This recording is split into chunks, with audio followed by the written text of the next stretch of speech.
그동안 여러분들 잘 지내셨습니까? 이 설교를 매주 해야 될 모양입니다. 지금 여기 끼는 그 하얀 어댑터가 있는데 그걸 제가 안 갖고 왔어요. 왜냐면 지난 한 달 동안 제가 놀았잖아요.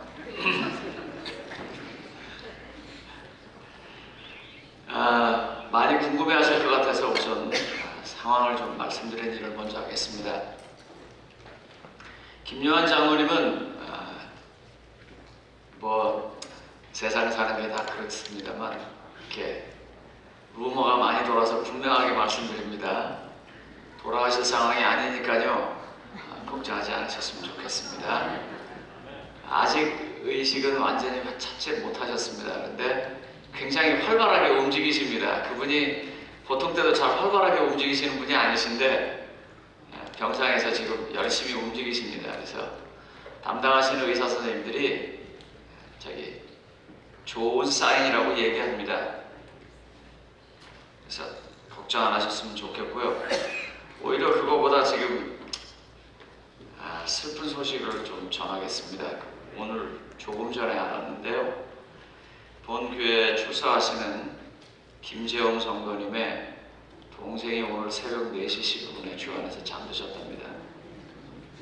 저희가 잘 모르고 있었습니다. 제가 동부에서 오면서 잠깐 말을 듣고 딴 데 정신 팔려가지고 다른 일 하다가 가뵙지를 못했는데 그렇게 되었습니다.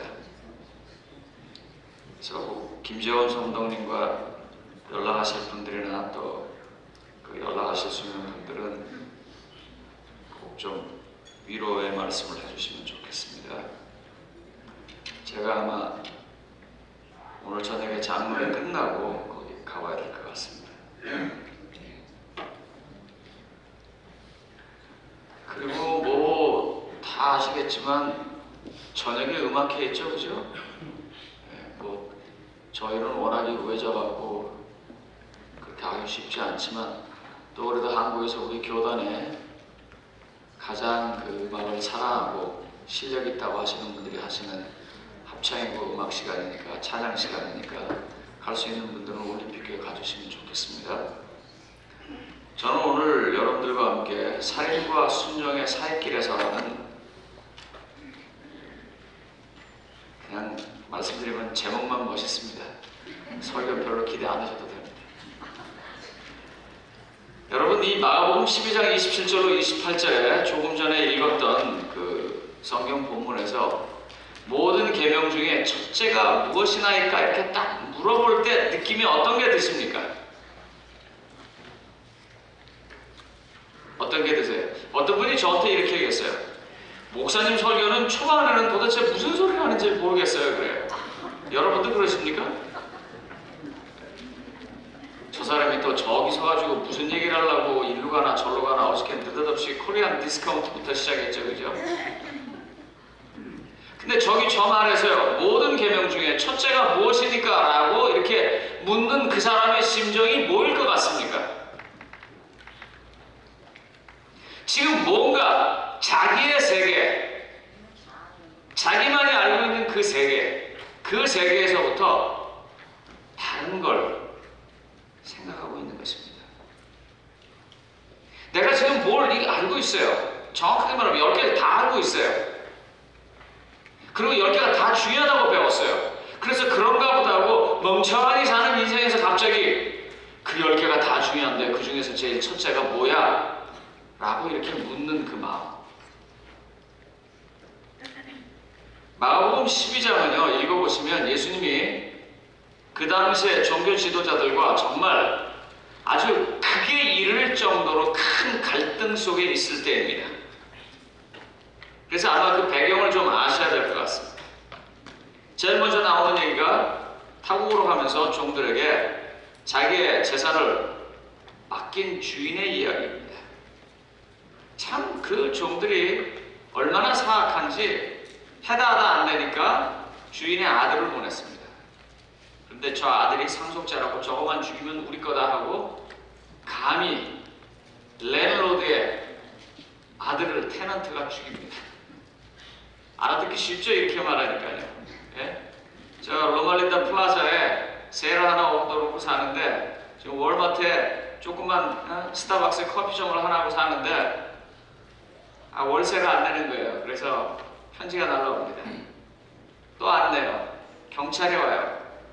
또 안 내요. 그러니까 아들이 와가지고 왜 그러십니까? 그런데 아들을 확 죽였다고 한번 생각해 보세요. 어떻게 되겠습니까? 그런 얘기입니다. 그 얘기를 누구한테 하냐면 그 당시에 예수님과 함께 논쟁 벌이고 있는 유대인 지도자들에게 합니다. 그래서 마가복음 12장 12절에 이렇게 말했습니다. 그들이 예수의 이 비유가 자기들을 가리켜 말씀하신 줄 알고 잡고자 하되, 이 뭐야, 이제 더 이상 못 듣겠다, 손을 좀 보자, 무리를 두려워하여 놔두고 그냥 가는 얘기로부터 마가복음 12장은 시작됩니다. 둘째 얘기는 잘 아시는 것처럼 그들이 머리를 굴리고 예수님 앞에 나옵니다. 그래서 예수님을 잡으려고 가이사에게 우리가 세금을 내는 게 합당합니까? 라고 말합니다. 마가복음 12장 17절에 있습니다. 그때 예수님께서 기상천외한 답을 하세요. 이에 예수께서 이르시되 가이사의 것은 가이사에게, 하나님의 것은 하나님께 바치라. 여러분, 사실 이 두 얘기만 듣고 이미 설교의 결론은 다 나 있습니다. 지금 이 두 얘기 가운데 공통점이 무엇입니까? 이 얘기가 계속 나오면서 반복될 것입니다만, 생각의 패턴, 그 사람의 이 삶의 범위가 전혀 다른 두 존재가 있는 것을 보게 되는 것입니다. 자기가 소속되어 있는 그 자리에서 그냥 그것만 생각하면서 사는 사람, 바리새인이면 바리새인 땅에서, 유대인이면 유대인의 땅에서, 사두개인이면 사두개인의 땅에서, 정치가면 정치가의 땅에서 그냥 살아가는 그 사람. 그런데 그 세계를 벗어나서 다 중요하지만 첫째가 무엇입니까?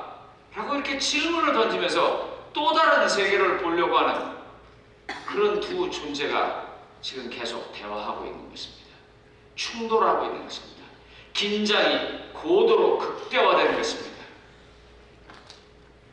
사실 이 두 번째 얘기는 질문하면서도 그들도 문제를 썼어요.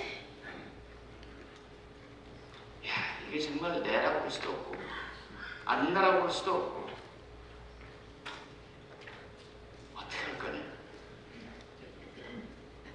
그런데 예수님께서 그 이야기의 주제를 그들의 땅에서부터 하늘로 올려버렸어요. 이 낼 거야 말 거야 막 그렇게 생각하는데, 너 그 얘기하기 전에 하나님 그 먼저 냈냐? 이렇게 얘기합니다.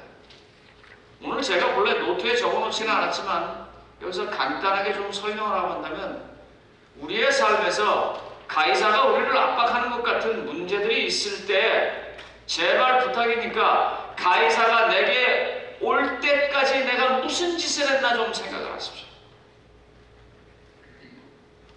그리고 내가 하나님께 내 자신을 온전히 바쳤는지 생각을 해보십시오. 가이사의 문제만 놓고 보면 영원히 문제가 해결이 되지 않습니다. 분명히 있어야 할 그 자리, 하나님의 자리에 가이사가 들어와서 벌어지는 일이기 때문에 그 하나님이 계셔야 할 자리를 내가 제대로 지켰는지를 보면서 문제를 보시면 문제가 해결될 것입니다. 사두개인들이 세 번째로 찾아옵니다. 그리고 사두개인들은 자기 나름대로 성경적인 근거를 만듭니다. 그 성경적인 근거가 뭔지 아세요? 신명기 25장 5절로 6절을 그 사람들이 성경적인 근거로 듭니다. 형제들이 함께 사는데 그중 하나가 죽고 아들이 없거든 그 죽은 자의 아내는 나가서 타인에게 시집가지 말 것이요, 그의 남편의 형제가 그에게로 들어가서 그를 맞아요 아내로 삼아 그의 남편의 형제된 의무를 그에게 다 행할 것이요, 그 여인이 낳은 첫 아들이 그 죽은 형제의 이름을 잊게 하여 그 이름이 이스라엘 중에서 끊어지지 않게 할 것이니라. 사실 이런 것은요, 여러분들 오늘날의 인권, 뭐 동등한 가치, 뭐 여성 상위 이런 식의 개념으로 보면 말도 안 되는 소리입니다. 말 같지도 않은 소리예요. 그러나 그 시대로 돌아가서 그 당시의 상황으로 비교해 본다면 이것이야말로 참으로 인간적인 말입니다. 여자는 사람 축에 들어가지 아니하고 회의에 갈 수 없고 자기 자신을 지킬 수 없는 그때 그 여자의 항상 중요한 보호자는 남편이고 그 남편이 없을 때는 그의 아들입니다.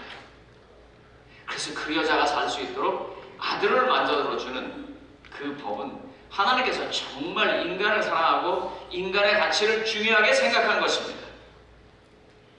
그런데 인간이 말입니다.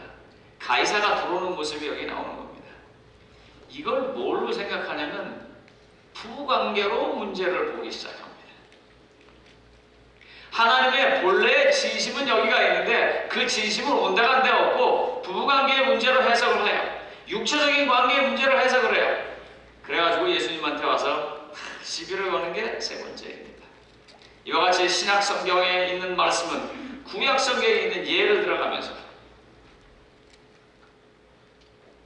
예수님 신명기에 그렇게 얘기했는데 창세기 38장에 유다가 그렇게 안 하다가 혼났는데 만약에 그렇게 한다면 부활이 있을 때 아시는 것처럼 사두개인들은 부활을 안 믿었거든요.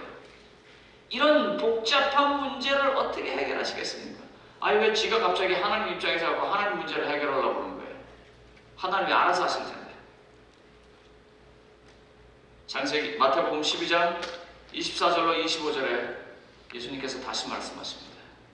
10가지의 계명 중에 큰 것이 무엇입니까? 첫째가 무엇입니까? 하면서 자기의 세계에서 또 다른 세계를 바라보려고 했던 그 눈이 여기 여전히 나옵니다. 예수께서 이르시되 너희가 성경도 하나님의 능력도 알지 못함으로 오해함이 아니냐.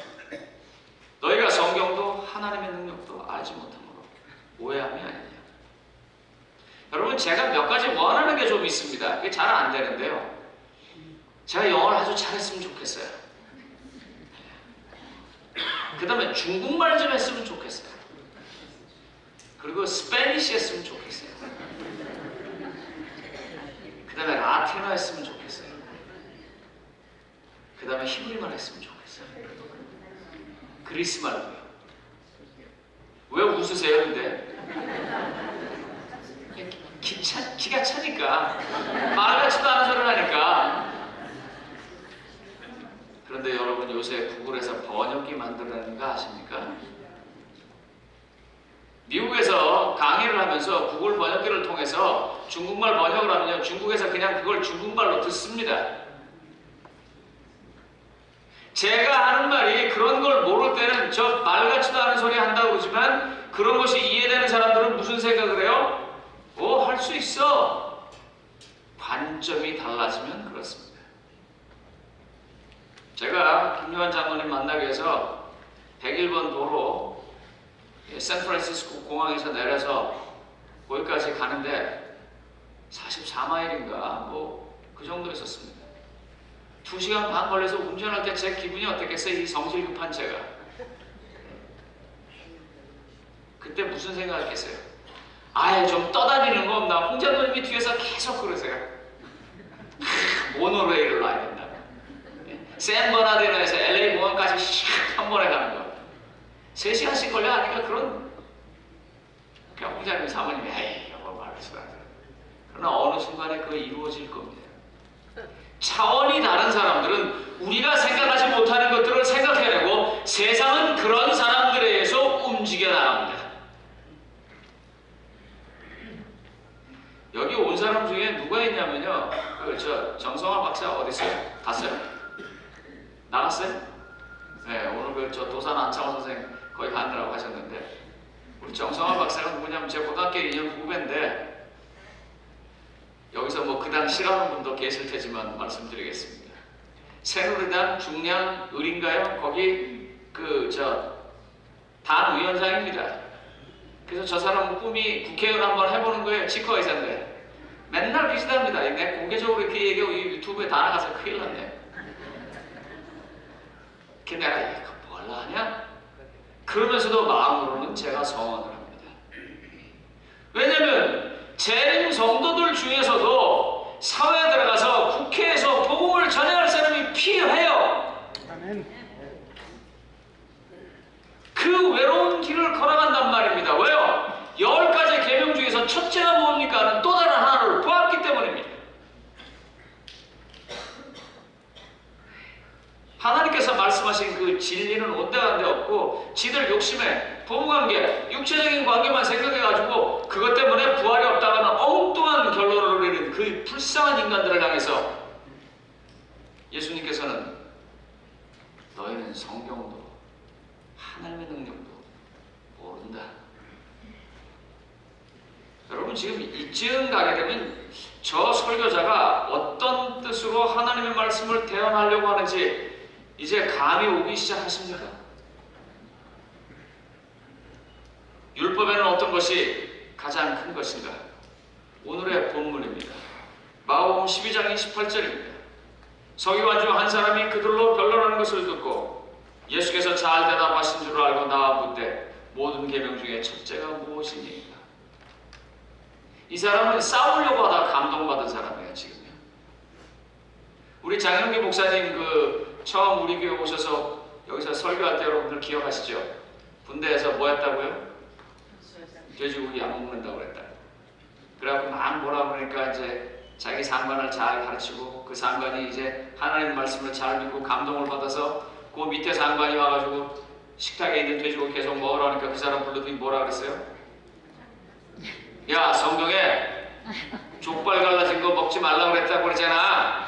그러니까 네가 돼지가 되새김질하고 족발 바르게 만들어 놓고 먹으라고 그러든지 아니면 그만하지 말든지 그래갖고 벌써 기억하시죠? 저 그 얘기 들을 때 얼마나 마음에서 아주 와 하고 좋아했는지 몰라요. 왜요? 하나님의 말씀에 감동을 받았단 말이에요. 이 사람이 예수님하고 싸우다 감동을 받았어요. 와, 이분 정말 잘한다. 그래서 얘기하는 것입니다. 선생님, 그 중요한 계명의 첫째가 무엇입니까? 여러분 잘 아시는 것처럼 하나님을 사랑하고 이웃을 사랑하는 이야기로 이야기가 결론되었습니다.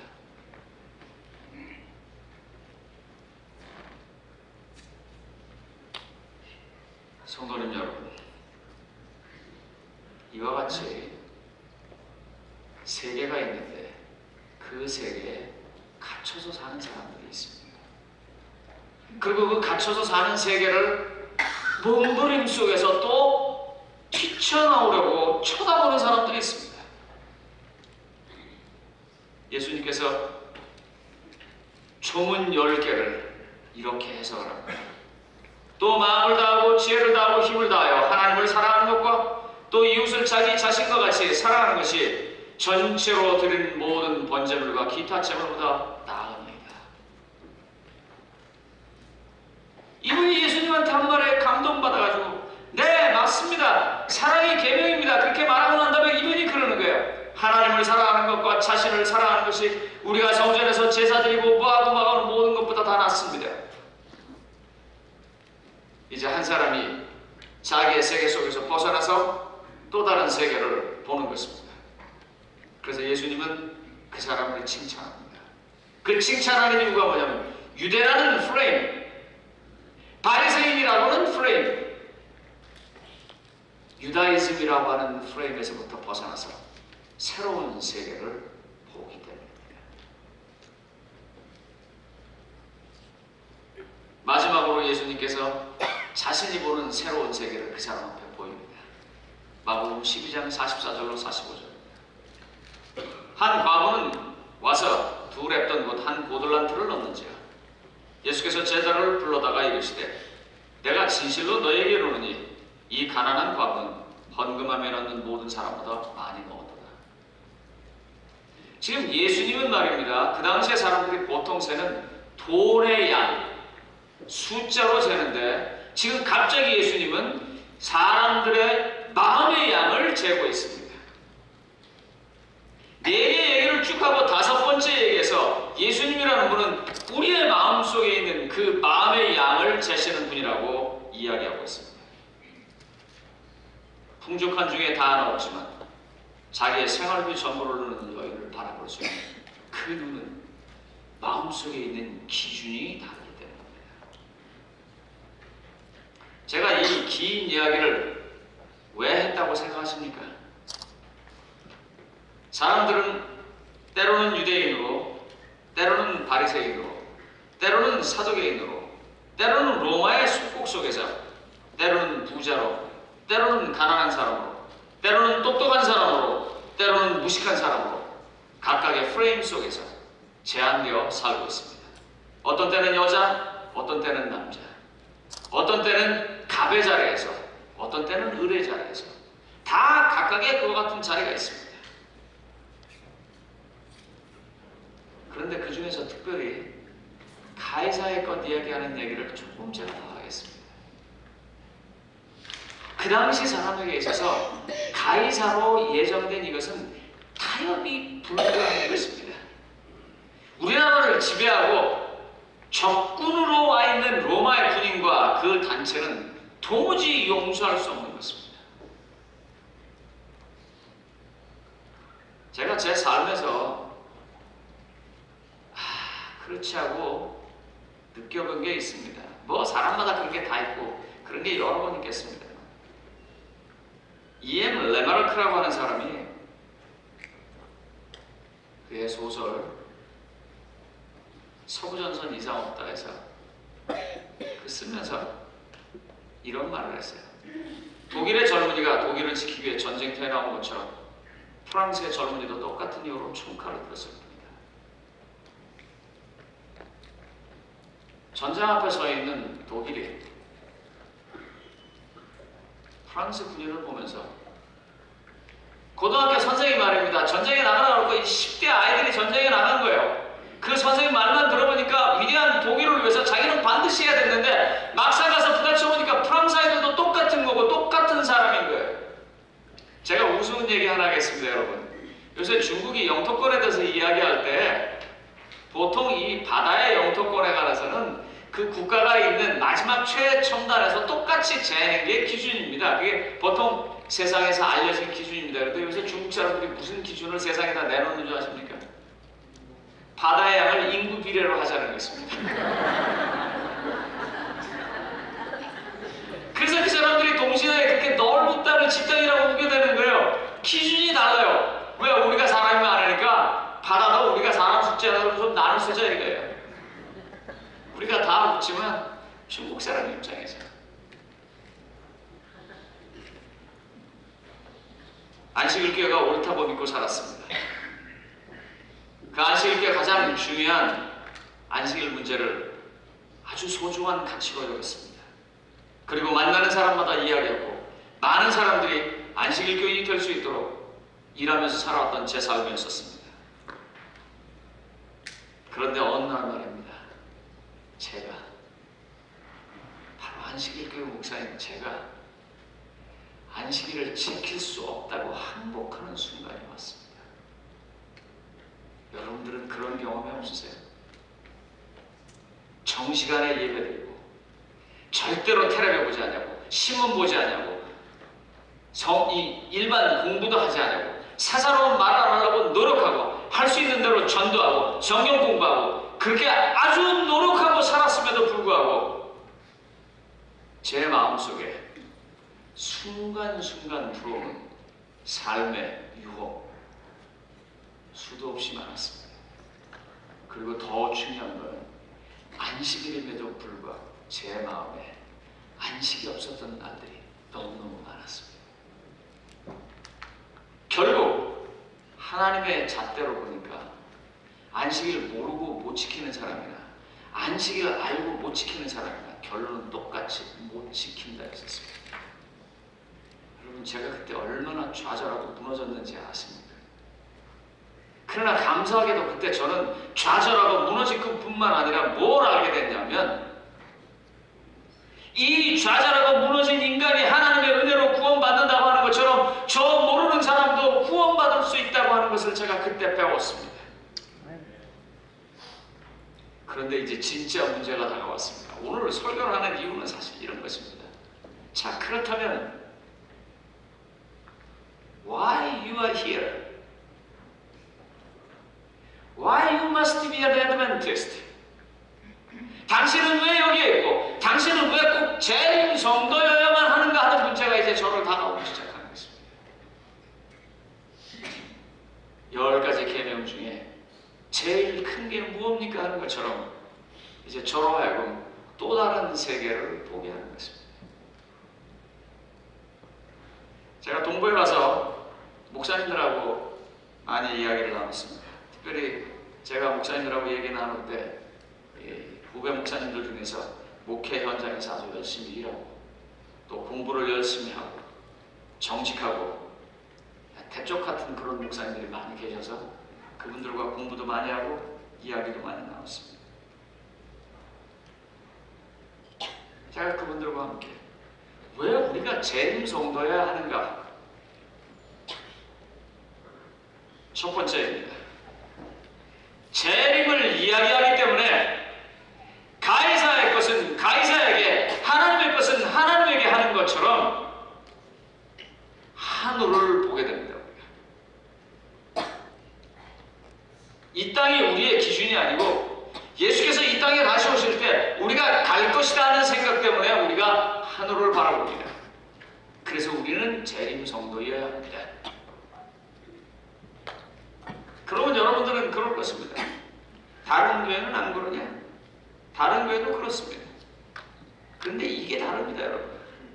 교회 이름에다가, 죄송합니다, 장로교인 여러분 혹시 이걸 보시면 이해해 주십시오. 장로교회 그러면 뭐가 생각납니까? 장로님이 생각납니다. 그렇잖아요. 안식일교회 그러면 뭐가 생각납니까?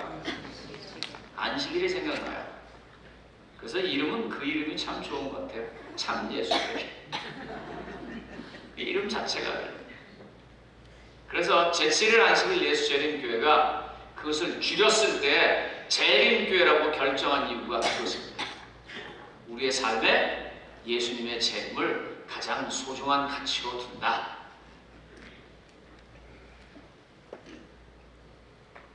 두 번째로, 이 안식일이라고 하는 시간이 우리로 하여금 헌금 드리듯이 우리의 삶을 떼어놓게 합니다.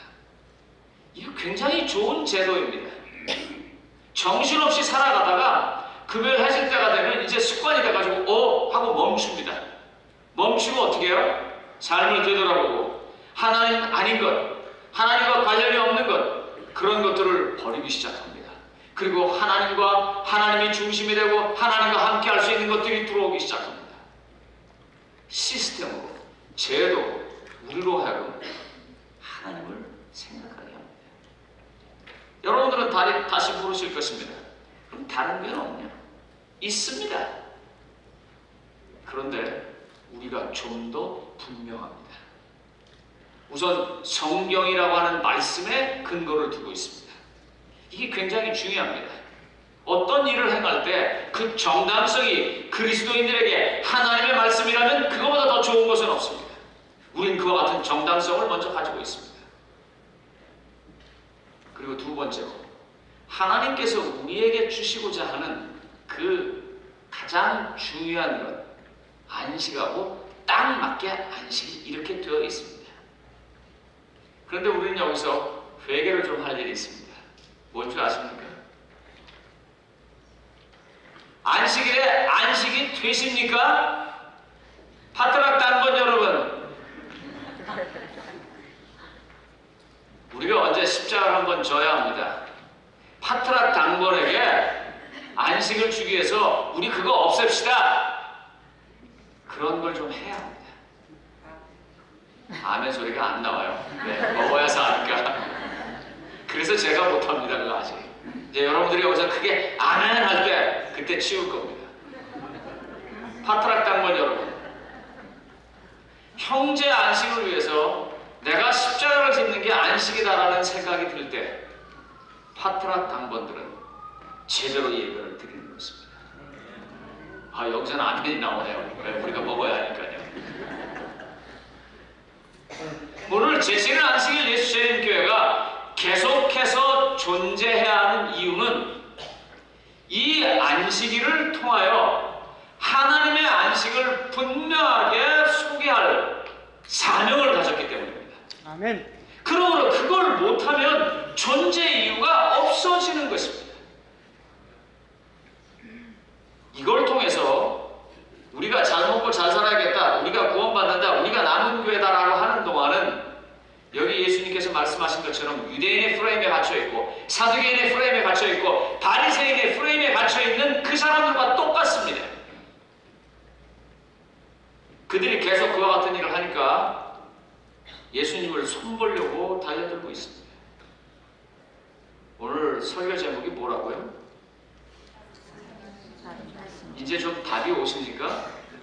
살인과 순종의 사이길에 우리가 서 있습니다.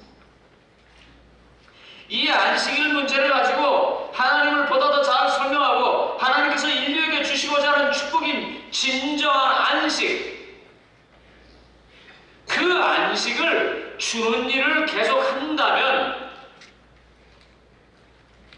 우리는 존재 이유가 있고, 그렇게 하기 위해서는 우리는 끊임없이 십자가를 지는 일을 해야 합니다. 파트락당번이 그렇게 힘들게, 생각해보세요. 이게 무슨 전문 식당도 아니고 500명, 600명을 한순간에 먹이는 일이요. 정말 끝나고 나면 손가락들 아프실 거고 허리들 아플 거고 그럴 겁니다. 그런데 뭐예요? 그렇게 해서 500명이 굶지 않고 간다는 마음으로 하기 때문에 그게 안식이 되기 시작할 때 하나님은 영광을 받을 것입니다. 아멘. 이제 이 교회가 앞으로 어떻게 방향을 잡아가야 한다. 더 커지고 더 큰 사역을 하는데 이건 조그만 교회 일이다. 그러니까 내 한 끼 배고파도 이제 내가 그거 먹지 않겠다. 내가 싸워서 먹겠다. 아니면 사역하는 사람들만 먹이고 나는 빠져야겠다. 이런 십자가를 지는 일이 형제에게 안식을 주기 시작할 때 이 교회는 하나님의 모습을 보이는 것입니다. 선민이라는 허구 속에서 살았던 유대인들, 그들은 분명히 선민입니다. 안식일을 지킨다고 하는 그런 믿음에서 살았던 사람들, 그건 분명히 맞는 말입니다. 그런데 그 선민이 온 세상을 하나님의 복음으로 반하게 하기 위한 선민이었지, 지들 잘 먹고 잘 살라고 하는 선민이 아니었었습니다. 안식일도 마찬가지입니다. 그 안식일을 통해서 너희들 잘 먹고 너희들만 남은 머리로 구원받으라는 것이 아니라 그 안식일을 통하여 온 세상 사람들에게 하나님의 안식을 전하라고 준 것입니다. 예수님은 말입니다. 그들의 프레임에서부터 벗어나서 더 높은 것, 하나님의 나라를 계속 보이려고 했습니다. 그와 같은 일을 계속 보이려고 하는데 그 프레임을 계속 쥐고 있는 사람들은 결론으로 무슨 일을 하냐면 예수님을 죽입니다. 왜요? 예수님이 그 프레임을 부시니까요. 우리도 마찬가지입니다. 우리가 그와 같은 프레임을 계속 고집하고 붙잡고 있으면 결국 우리 안에서 예수님은 죽습니다. 그런데 감히도 우리가 그 프레임을 놓고 예수님의 말씀을 순종하면 하늘을 보게 됩니다. 마가복음 12장 17절을 다시 보겠습니다.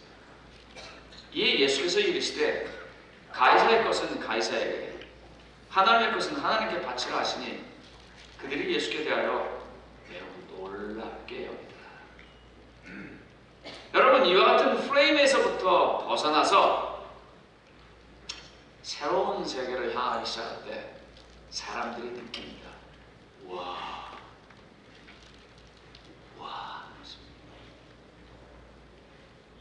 어떻게 하시겠습니까? 순종 안 하고 계속 버티시다가 결국은 예수님을 죽이시겠습니까? 아니면 순종하고 내 이 한계의 틀에서부터 벗어나서 드디어 세상을 감동시키시겠습니까? 어제도 말씀드렸습니다만 저희가 아마 다음 주일에는 이 교회 건물의 에스코로가 끝날 것입니다. 뭐 이미 집들을 한 번 다 사고 팔고 해보셔서 무슨 말인지 아실 겁니다만, 이 말은 뭐냐면 저희 교회의 소유권이 이제 저희로부터 다른 사람한테 넘어가고 우리는 필요한 도를 다 받는다는 것입니다. 그래서 이제 내년 말쯤에 완공될 저희의 새로운 성전의 실탄을 우리가 다 갖게 됩니다. 그럼 여기 주인이 와갖고 우리한테 이제 어떻게 하겠어요? 계약대대로 요것만 쓰고 나머지는 우리가 쓸 겁니다. 정장군은 그러겠죠, 그죠? 그때 뭐야 이거? 우리 건데 그 옛날 프레임에 갇혀 있으면은요 아무것도 못 하십니다. 이제 우리가 자금을 비축하고 드디어 때가 왔을 때 쓸 때가 왔구나. 그러면서 머릿속에서 어떻게 해요? 새로운 성전을 좀 그려보세요. 저쪽 유카이파에 계신 분들은 아주 좋으실 거예요. 한 10마일 정도 더 와도 되니까요. 이제 리버사이드에 있는 사람들은 좀 속상하실 거예요. 한 10마일 정도 더 가야 되니까요. 저요? 저야 좋죠. 이제 걸어가도 되는데. 새로운 성전을 그리는 것처럼 마음속에서 조금 한 번 더 그려보실래요? 여기 성경절 보시면 그린 사람과 못 그린 사람의 얘기가 나옵니다. 예수께서 이르시되 너희가 성경과 하나님의 능력도 알지 못함으로 오해함이 아니냐? 그러면서 예수님께서 이렇게 말합니다. 사도행전 7장 51절로 54절에 보니까 이 지키는 사람들의 모습이 나와요. 스데반이 얘기합니다. 목이 곱고 마음과 귀에 할례를 받지 못한 사람들아, 너희도 너희 조상과 같이 항상 성령을 거스르는도다. 너희 조상들이 선지자들 중에 누구를 박해하지 아니하였느냐? 의인이 오시리라 예고한 자를 그들이 죽였고 이제 너희는 그 의인을 잡아준 자여 살인한 자가 되었나니 너희는 천사가 전하는 율법을 받고도 지키지 아니하였도다 하니라. 그들이 어떻게 했어요? 이 말을 듣고 마음이 어떻게 했어요? 찔려. 마음이 찔렸다는 말은 이 말이 맞았다는 말이에요? 틀렸다는 말이에요? 맞았다는 말이에요. 여러분 맞지 않으면 찔릴 이유가 없어요. 그럼 어떻게 했었어요?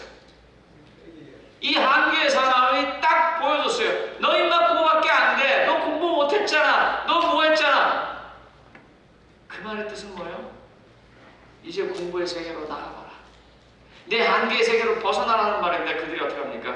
그를 향하여 이를 갈고를 그리고 어떻게 했습니까? 끌고 가서 돌로 쳐 죽였습니다. 새로운 세계가 보여질 때 그 세계를 향하여 마음의 문을 열지 않는 사람은 예수님을 죽입니다. 그런데 말해서 또 다른 사람이 있습니다. 사도행전 2장 36절과 37절입니다. 그런즉 이스라엘 온 집은 확실히 알지니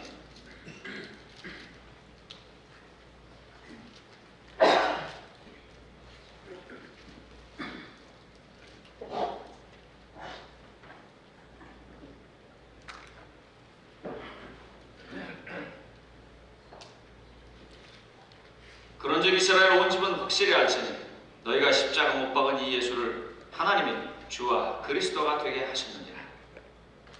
그들이 이 말을 듣고 똑같이 어떻게 해요? 마음에 찔려. 베드로가 다른 사도들에게 물어 이르되 형제들아 우리가 어찌할꼬 하거늘. 성도님 여러분, 새로운 성전을 지으면서 더 큰 마음과 예수 그리스도의 재림을 더 간절하게 기다리는 마음으로 하늘나라를 향하여 우리의 눈이 튀어진 마음으로 한번 하나님 어떻게 했으면 좋겠습니까? 하는 기도를 올려주시기 바랍니다. 그때 하나님께서 주시는 축복은 우리뿐만 아니라 세상을 감동시킬 것입니다. 이 두 개의 반응의 차이가 무엇입니까?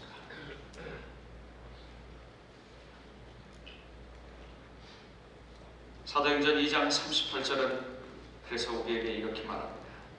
베드로가 이르되 너희가 매개하여 각각 예수 그리스도의 이름으로 침례를 받고 죄사함을 받으라. 그리하면 성령의 선물을 받으리라. 세상이 감동할 수 있는 하나님의 성령이 우리에게 오게 되겠습니다. 제가 조그만 간증 하나 하고 이 설교의 말씀을 맺고자 합니다. 여러분 아시는 것처럼 제가 월요일날 여러분들과 함께 창세기를 공부합니다. 창세기를 제가 이렇게 공부하면서 읽고 찾아보고 그러는데 어느 날 이게 제 눈에 확 들어왔습니다. 아브라함이 75세에 나와가지고 한 10년쯤 살다가 사고 한번 치고 하나님한테 그럽니다. 하나님 아들이 없습니다. 그러니까 내가 이제 하나님 약속 포기하고 저 종 엘리에셀을 제 양자로 삼겠습니다.